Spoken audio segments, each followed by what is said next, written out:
coffee mugs available for you at the connection table made by local artists here. If you are interested in baptism and you have questions about baptism, anything like that, as the weather warrants, we are planning to hold a baptism service, and so you can ask us about questions that you have, or if you just are like, what even is baptism? You can come and ask us that, and we can have those conversations with you. If you'd like to give to support the work that Horizon is doing in our community, you can do so online at relationships.religion.com. We have Venmo, PayPal, there's also a box at the connection table. Our core value this week is Horizon is people-driven. We are community-focused, kingdom-minded, Jesus-centered, and everything that we do is about equipping people to live and love like Jesus, because we believe that that will absolutely change the world. Join us as we worship the Lord through music. Let's sing together today. Let praise be the Lord, let silences the enemy. Let praise be the Lord that conquers all anxiety. Oh, let it rise. Let praise arise. We sing your name in the dark and it changes everything. We sing with all we are, we bring your victory. So let it rise, let praise arise, let it rise. We'll see you break down every wall. We'll watch the giants fall. Though fear cannot survive when we praise you. The God of breakthroughs on our side, forever lifted high. With all creation cry, God, we praise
dark comes to stare at your eyes. When brokenness and pain is all I know, I won't be shaken, I won't be shaken. My fear doesn't stand a chance when I stand in your love. My fear doesn't stand a chance when I stand in your love. My fear doesn't stand a chance when I stand in your love.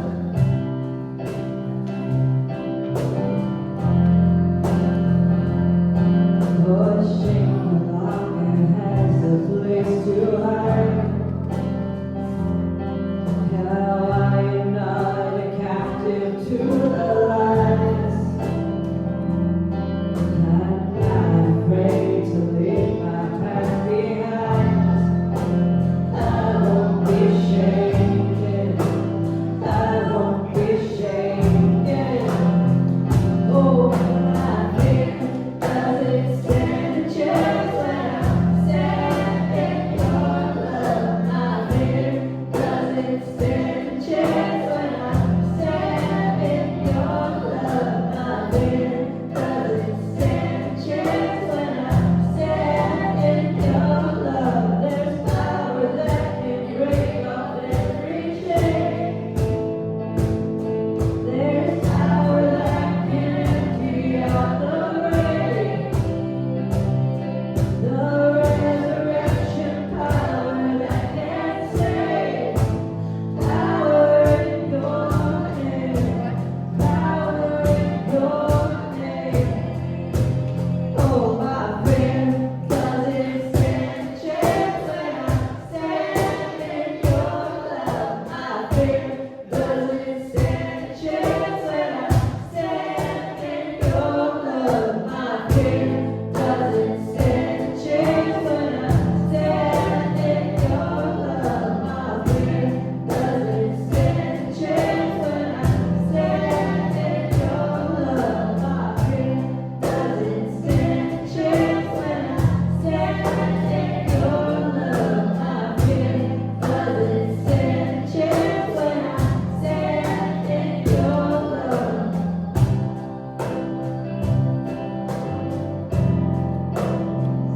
Stand in your love. Stand in your love. Dear Heavenly Father, we stand in your love today. Be with Pastor Alex as he brings us your word. May we open our hearts to receive what you have for us. In your name we pray, amen. The life of Moses has some pretty cool stories about trees in it. We've been going through a series where we look at these references and these imageries of trees in the Bible. And when you get to Moses, his life is just full of tree imagery. He uses a branch to duel with Egyptian magicians. He throws a branch into a bitter pond to make the water clean. His story starts out with him in a wooden boat on the Nile. He camps with the Israelites by 70 palms. He raises a branch and parts the waters. But probably the biggest tree story in the life of Moses is the burning bush. Now before you're like, wait a minute, that's a bush. That's not a tree. Just give me a minute to nerd out with like biblical languages for a second. And if it's gonna bore you, just pause your brain for a second and it won't take long. You're right, we usually translate burning bush as a bush. The Hebrew word is sneh, which is only used here in the Hebrew scriptures. Just one referencing the burning bush. And the translators aren't really sure what's happening here. They know that the biblical authors are being clever. They're trying to do some clever wordplay here, but we're not really sure what it is. It's like when a joke's so complicated or so intellectual, it just goes right over your head. That's exactly what's happening to us here in Hebrew. Now, some have theorized that sneh means a thorny bush, some type of thorny bush. Acacia trees and thorny acacia trees grow on that mountain. But another reason they think this is because the name of this mountain is called two different names in the Bible, Horeb and Sinai. So Mount Sinai in the Bible is the same as Mount Horeb. In the overarching narrative in the Hebrew Bible, these names are interchangeable. They both identify the location where God formed his covenant with Israel, but it's two different names. And you say, Alex, why do I care? Well, Horeb means burning, bright, glorious, like some type of heat or energy or fire, and Sinai means thorn. So in some weird way, the burning bush is essentially combining the two names for this mountain. And so they're like, the biblical authors are definitely trying to tie us into something, but no scholar seems to know quite what they're trying to say. So, all that to be said, Hebrew scholars write their PhD thesis on this stuff, and I know you're already like zoned out and bored to death by it. But let's settle on this. This is more than just a bush. The authors are trying to get us to see this is more than just like a bush, like something. They're trying to clue us in that something else is going on. So how should we refer to it? As a burning bush, as a thorn bush, as a tree? Here's Dr. Tim Mackey from the Bible Project. This is what he says. The burning bush merges the images of the tree of life and the fire of God's presence into one image. That's what we should be seeing here. The picture of the tree of life and the very fire of God's presence. The story of Moses links back to Abraham and to Isaac. Other tree stories we've already covered, when God called Abraham twice and Abraham responded, here I am. And in this moment, in this story, themes from Eden, Noah, and Abraham all overlap. So all the tree stories we've seen already are going to overlap in this one story. Okay, with all that out of the way, let's look at this passage and look at this image of the tree of life that shows up to Moses. Now Moses was tending the flock of Jethro, his father-in-law, the priest of Midian, and he led the flock to the far side of the wilderness and came to Horeb, the mountain of God. There the angel of the Lord appeared to him in flames of fire from within a bush. And Moses saw that though the bush was on fire, it did not burn up. So Moses thought, I'm going to go over and see this strange sight, why this bush does not burn up. And when the Lord saw that he had gone over to look, God called to him from within the bush, Moses, Moses. And Moses said, here I am. Here's that reference back to Abraham, where he's calling Abraham, and Abraham says, here I am. Verse 5, do not come any closer, God said. Take off your sandals, for the place where you are standing is holy ground. And then he said, I am the God of your father, the God of Abraham, the God of Isaac, and the God of Jacob. And at this, Moses hid his face, as he was afraid to look at God. And the Lord said, I have indeed seen the misery of my people in Egypt. I've heard them crying out because of their slave drivers. I'm concerned about their suffering, so I've come down to rescue them from the hand of the Egyptians and to bring them up out of that land into a good and spacious land, a land flowing with milk and honey, the home of the Canaanites, the Hittites, the Amorites, the Perizzites, the Hivites, and the Jebusites. If your name didn't end in ice, you couldn't live it. And now the cry of the Israelites has reached me. See, Israelites and Israelites, so they can go on. And, terrible joke. And now the cry of the Israelites has reached me, and I've seen the way the Egyptians are oppressing them. So now go, I'm sending you to Pharaoh to bring my people, the Israelites, out of Egypt. But Moses said to God, who am I that I should go to Pharaoh and bring the Israelites out of Egypt? And God said, I will be with you. And this will be the sign that it is a sign to you that it is I who have sent you. When you have brought the people out of Egypt, you will worship God on this mountain. If you're going to come back, you're going to come back here with the people, and you're going to worship them. And Moses said to God, suppose I go to the Israelites and say to them, the God of your fathers has sent me to you. And they ask, what's the name of this God? Then what shall I tell them? And God said to Moses, I am who I am. And this is what you are to say to the Israelites. I am has sent me to you. Okay, before we jump in to what we just read, it's important that we understand, how did Moses get here? Like, how did he get to this place? Well, first of all, there was a cruel Pharaoh who saw the Israelites living in his land as a threat, and he's like, we got to do population control, and he began killing their sons as they were born. So Moses escapes this because his mother builds him a little boat, sends him out on the Nile, and he just happens upon Pharaoh's daughter bathing in the river, and she takes him into her house and raises him as her own son. Moses grows into a man, and he sees one of the Egyptians beating a Hebrew, his own people. And so he goes and kills the Egyptian in an act of violence. And then this is another destructive detour in his life. And all of a sudden, he's running for his life into the desert. So there he spends 40 years out in the desert working for his father-in-law, having little of his own. I don't know if you noticed in that passage we just read, after 40 years in the desert, he's not watching his sheep. Whose sheep is he watching? He's still watching his father-in-law. Think about that. You're still working for your father-in-law. You don't even have your own sheep. He has nothing. He's a nobody living out on the backside of the desert, watching someone else's sheep. If he thinks he had a destiny, if he thought, you know what, by some divine design, I made it into Pharaoh's house, I have an important destiny, a role to play. If he thought any of that, at this point he thinks his purpose is long wasted. Maybe because of what he's done. He killed somebody, he went on the run.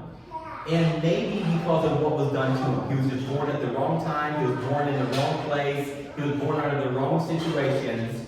But whatever the reason, he feels like his life is wasted, he's missed his opportunity. And it is at this moment that God appears, and really the story of Moses begins in earnest. All this is really backstory to really the real meat of the story that the biblical authors get in, which is Moses from this point onward. Sometimes I'm so worried about like what I've missed out on that I forget that sometimes the best stories are still ahead. Now, it's in this moment that he has this burning bush moment, that he has this encounter with God. And so we've been looking at all these promises given in and around trees in these stories in the Bible. So what's the promise given here at the burning bush or the burning tree? I am is sending you to rescue people in bondage. And your failures and your tragedies aren't going to stop his ability to use you to help hurting people.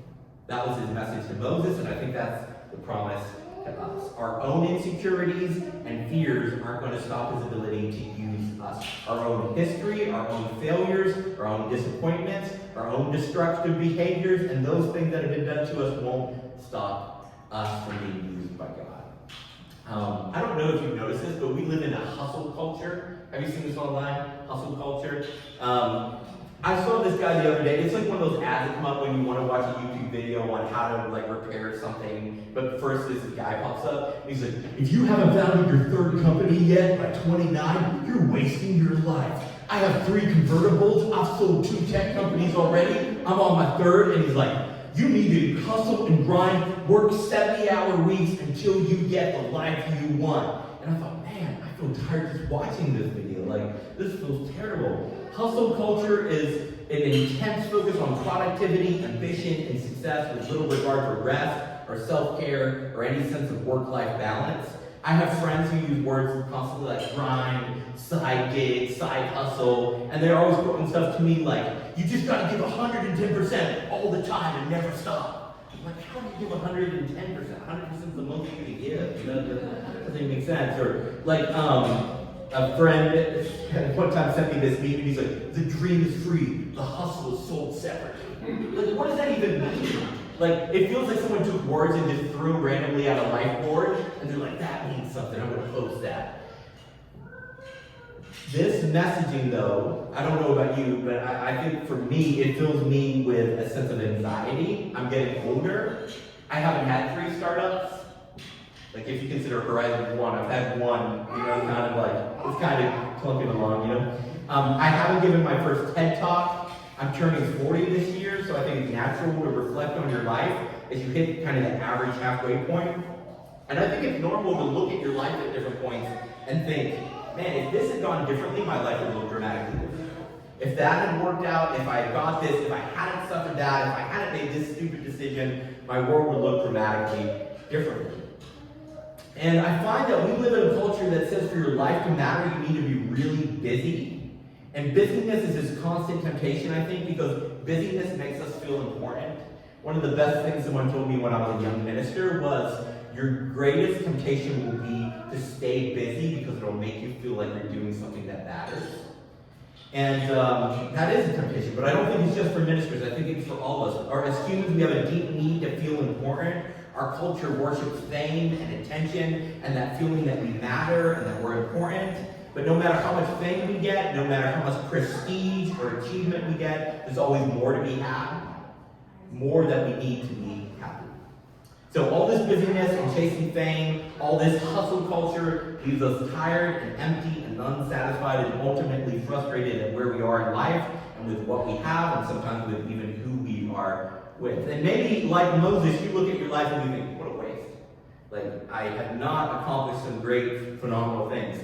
Maybe you look at your life and you're like, if Pharaoh hadn't wiped out my whole generation, things would have been different.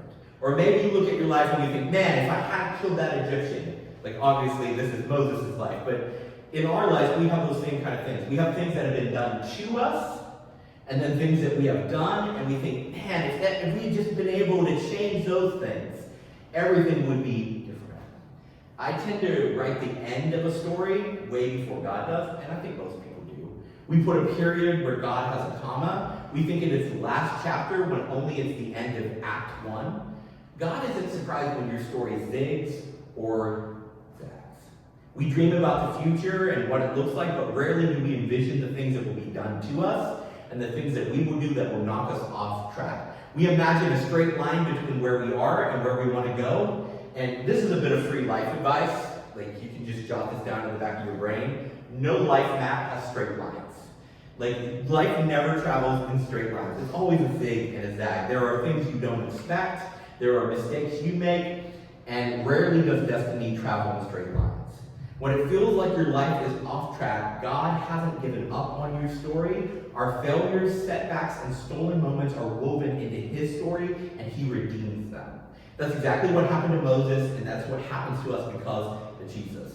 Consider Galatians 2:20. It says, I've been crucified with Christ. I no longer live, but Christ lives in me. The life I now live in my body, I live by faith in the Son of God who loved me and gave Himself for me. 1 Corinthians 6:20, you are not your own. You've been bought with a price.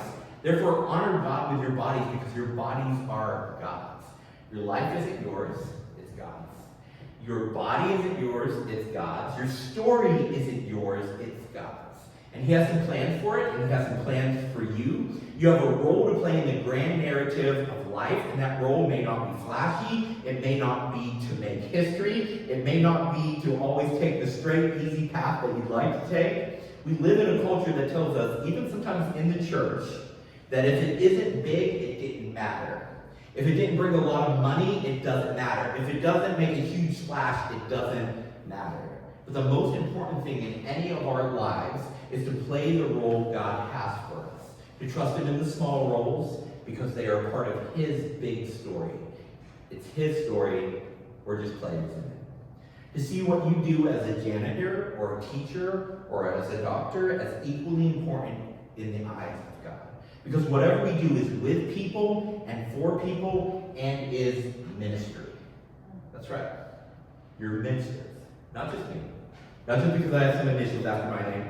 We're all ministers. Ministry is not what is done in a church building. It is what is done for the good of other people made in the image of God. And so you minister in your workplace, you minister in your neighborhoods, you minister in your families. Everywhere you go as a representative of God ministering to hurting people. Often we think the cruel thing that was done to us in the past or the terrible mistake that we've made means our ability to serve God has ended. It's not the end of the line, it's simply a curve in the road. God picks you back up and sends you back on down the line. Your story isn't even over in death.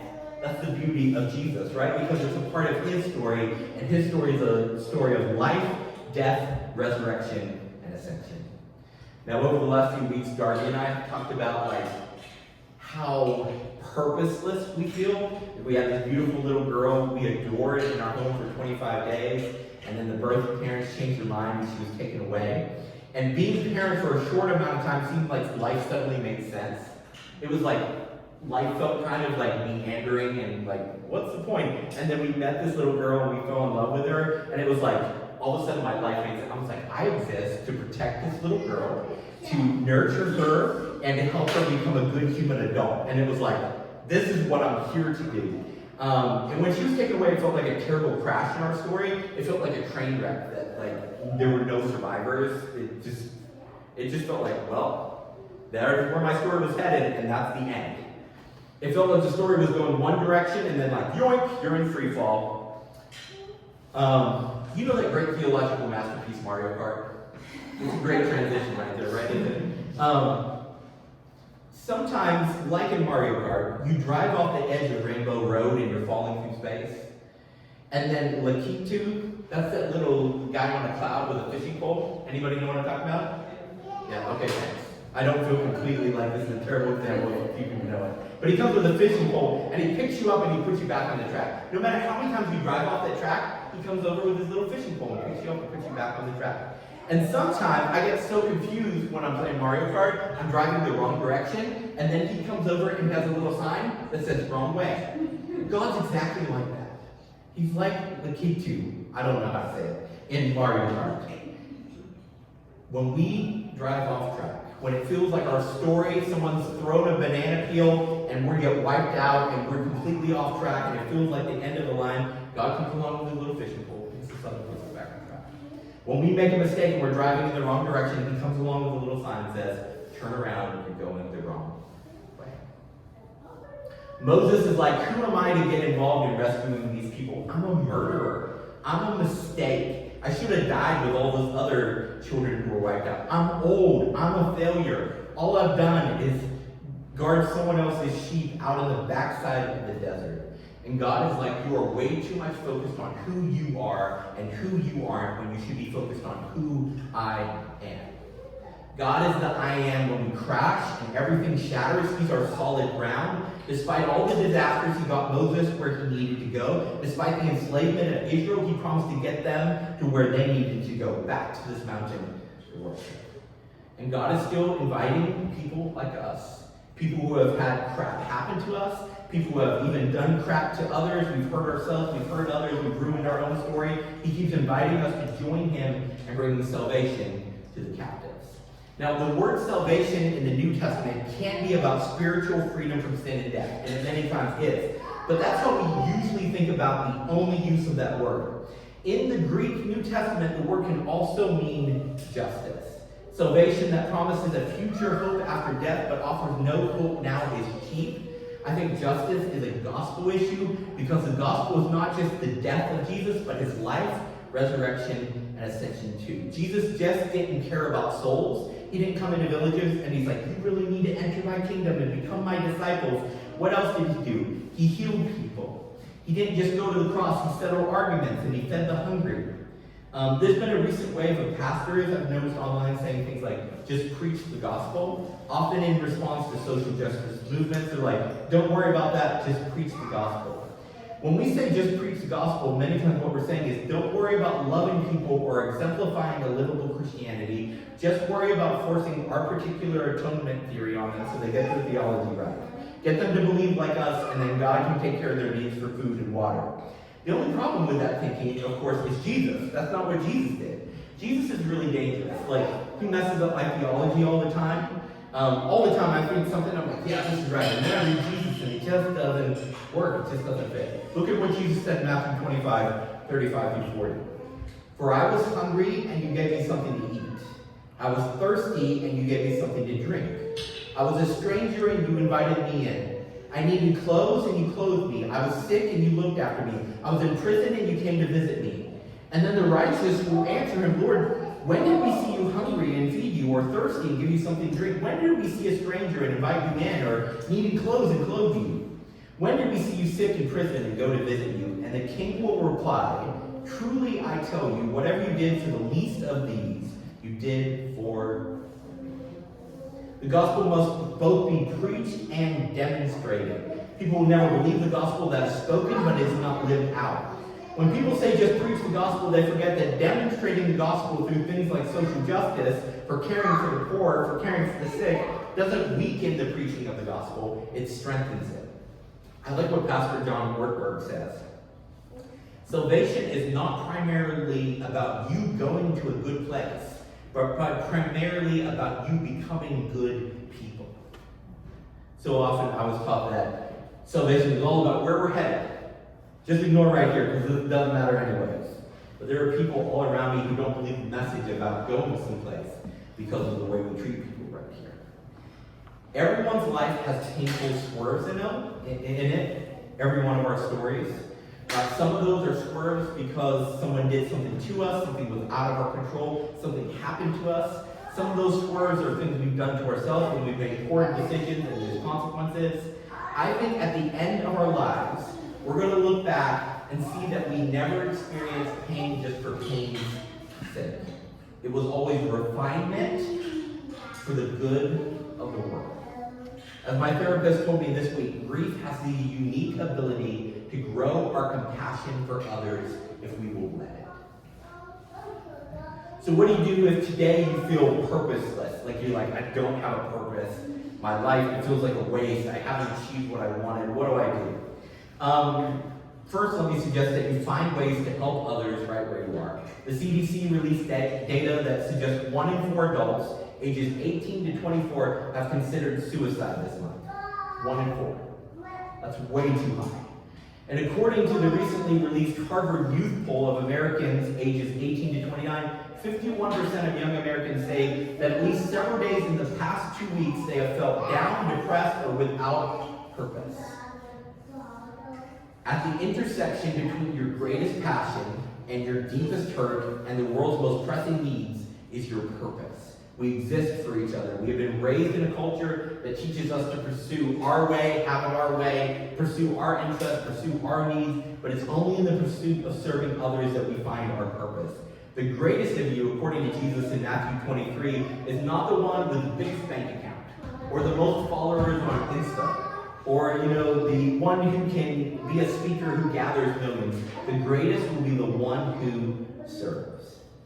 God created me, and He created you to take my passions and my pains, and to see where I can use them to help my fellow humans in need in the world.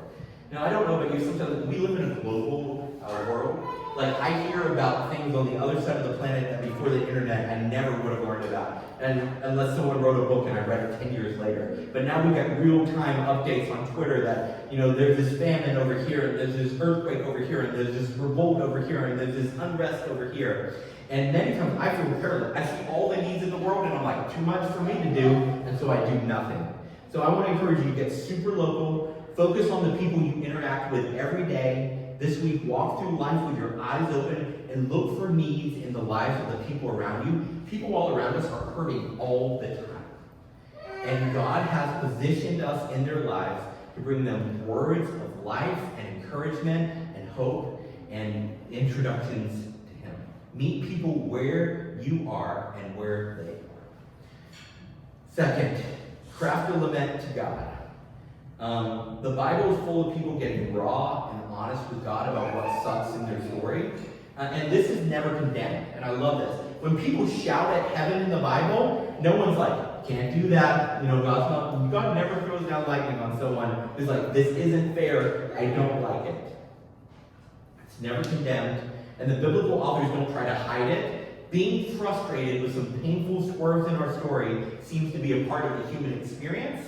And at the same time, it seems to be a part of the Christian faith. It's right there in the pages of the Bible. And if the psalmists who shout at God about his lack of faithfulness can have their laments find their way into the Holy Scriptures, I think God can handle our cries of lament and disappointment and pain. I think it is healthy, and I think if Scripture is our guide, it is expected that we would pour out some honest anger at God when life takes us swerves. He's big enough to take it. Confusion, exhaustion, and disappointment many times lead us to retreat from God, but don't run away from Him. Take your pain and your anger, your frustration to Him. He can take your grief and disappointment. Darby grew up around Atlanta, and she always says when she's really mad, she takes her earrings off. She's like, hold on, I'm taking my earrings off. Like a fight's about to start. I love how when Moses comes into the presence of God, God says, take your shoes off. He's like, take off your religious pretenses. When you approach me, you're coming stripped down. Let me have it. Like, don't hold back. Don't hide. Let me see the ugly parts of yourself. I can handle them. You're not impressing anyone when you go to God. A lament is not about praying something flowery. Those people sometimes when they pray, and you're like, that wasn't for God. That was to show off for everybody listening that He knew all these big words and made it sound so beautiful, right? When you craft a lament to God, you're not impressing anyone. Shout, cry, swear, His love can handle it. And so this week I want to encourage you to read some Psalms of lament. Psalm 13, Psalm 25, Psalm 31, Psalm 86. Just Google Psalms of lament and read them aloud as prayers to God. Finally, we've been ending each week in this series with a breath prayer, where we say God's name as we breathe in, and then we just craft a prayer to Him as we breathe out. So here's our prayer for today. Father, I hate what I've gone through. Father, I don't think I can go on if this is in my story. Father, I don't want this to be my story. I don't want this to be what my life's about. But Father, somehow use this in me. And Father, somehow use this through me to help others.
to be the salvation to those in physical and spiritual captivity. You are dismissed.